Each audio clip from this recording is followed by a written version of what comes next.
As in occult practitioners, hey, yo, Libby isn't a link ticking it, Amo. Gaditari, Tengata ka letsatsi, Tengata ka beke, Tengata ka ngwaga, like you're just busy. But this is what I got to tell you in a minute. You're gonna hate that you did not actually push me off a building. I said that in my last short. Limagwala, but that's just the nature of Satan's agents. You see, I love psychology because for me, it's like a half-hearted explanation of the condition of man, of man's issues, without finishing it off by saying, it's because you don't love God. It explains total depravity. Freud has this theory of the psyche where it is that there is an ID, an ego, and a superego. The ID is your basic instinct, so you want to poop.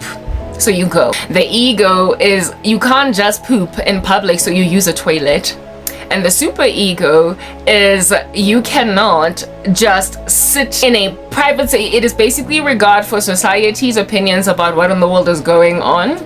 So you take into consideration what would people think. So you don't poop thanks to the superego in a toilet that is closest to your colleagues, lest they should know that you just pooped. That's your superego. But when you eliminate the human element, human beings get reduced again to the ID. When you promise people anonymity and you give them a smoke screen of don't nobody see what I'm doing, they become like babies again and just poop in their pants without regard for what people think.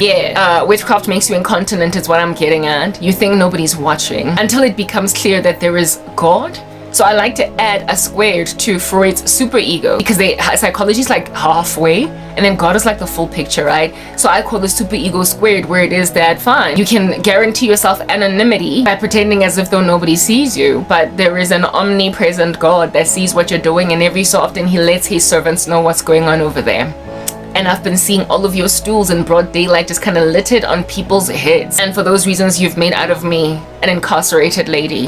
And now thanks to all that activity, your CRL commission is trying to claim that God speaks to no one, because you don't want us letting everybody know that you have spread your fecal matter all over the walls of South Africa. And now you don't want those who can prophesy over such activity as this to be known. Yeah, okay. I've got the superego squared, honey, and I am the bane of your existence. I'm gonna speak like it or not because I serve Jesus. Look at that girl, yeah.